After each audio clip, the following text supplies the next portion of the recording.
Pregnancy, गर्भ अवस्था। हर महिला इस दौर से गुजरती है।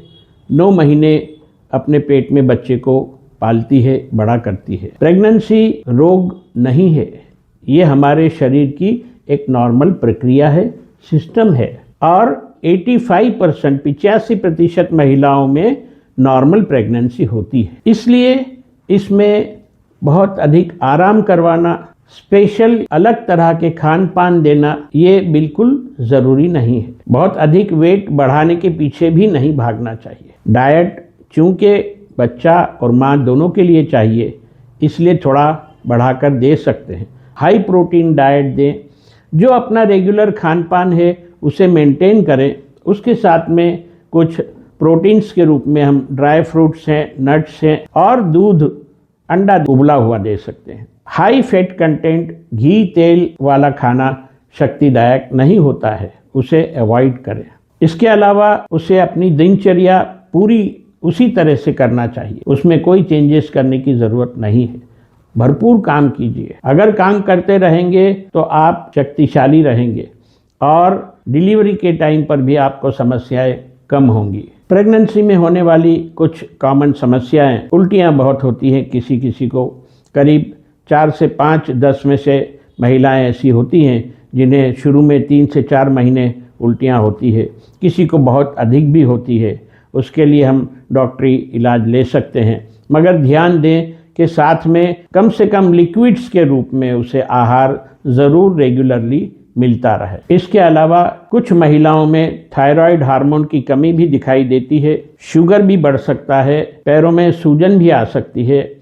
इसलिए रेगुलर चेकअप हमें करवाना ज़रूरी है। प्रेगनेंसी होते ही एंटीनेटल प्रोफाइल किया जाता है, जिससे हमारा बेसिक ब्लड पिक्चर सामने आ जाता है। कोई छुपी हुई बीमारी हो तो पता चल जाती है। बच्चे की स्वास्थ्य के लिए भी सोनोग्राफी समय समय पर करवाते रहना चाहिए। एक टारगेट सोनोग्राफी 16 से 20 हफ्ते की प्रेगनेंसी के बीच में किया जाता है। उसमें बच्चे के सभी अंग दिखाई देते हैं, बच्चे की पूरा स्वास्थ्य की जानकारी मिल जाती है।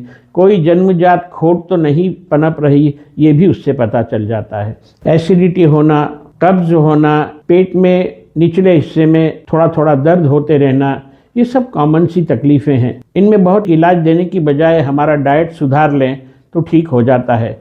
फिर भी डॉक्टरी सलाह के हिसाब से अपन दवाई ले सकते हैं। प्रेगनेंसी के दौरान कुछ दवाइयाँ तो आवश्यक हैं। खून बढ़ने के लिए कुछ दवाइयाँ, आयरन, कैल्शियम की टैबलेट्स ले सकते हैं। डॉक्टरी सलाह से ही लेना है। खान पान अच्छा रखेंगे, फ्रूट्स भरपूर लेंगे तो हमें किसी चीज़ की कमी नहीं होगी। हाँ, खून की कमी ज़रूर दवाइयों से पूरी करना चाहिए। अंत में बड़े बूढ़ों से भी मैं निवेदन करूँगा कि अपनी बच्चियों को प्रेगनेंसी के लिए और उसके बाद डिलीवरी के लिए मानसिक रूप से तैयार करें। सबसे अच्छे काउंसलर्स माएँ होती हैं। उन्हें समझाइए ये सब नॉर्मल है, ये हर महिला को हो रहा है, तुम्हें भी हो रहा है। उसकी हर तकलीफ़ को बीमारी नहीं बनाइए, दौड़ दौड़ के दवाइयाँ मत ला के दीजिए। उसके अलावा नॉर्मल डिलीवरी के लिए भी उसे क्या क्या करना चाहिए, ये सब उसे समझाना चाहिए। जो एक्सपीरियंस्ड महिलाएं हैं उन्हें ये सब करना बेहद ज़रूरी है। आजकल ऑपरेटिव डिलीवरी क्यों बढ़ गई है, ये इसका बड़ा कारण हम खुद भी नाजुक हो गए हैं। क्यों इतना नाजुक बने रहें? हमें डिलीवरी को जहाँ तक बने नॉर्मल करना चाहिए। डॉक्टर को भी सहयोग करना चाहिए। अंतिम बात, बच्चे को डिलीवरी के इमीडिएटली बाद माँ के दूध का सेवन शुरू करा देना चाहिए, क्योंकि जो पहला दूध माँ को आता है वो गाढ़ा कोलेस्ट्रॉम होता है, उसमें हाई प्रोटीन होता है, उसमें एंटीबॉडीज़ होती है, उसमें एंटीबायोटिक होती है, जो बच्चे के लिए बहुत अधिक फ़ायदेमंद होती है। और अक्सर लोग 1-2 दिन तक केवल शक्कर का घोल या शहद देते हैं, जो बिल्कुल भी एडवाइजेबल नहीं है। तो इमीडिएटली इस गोल्डन आवर का पालन कीजिए।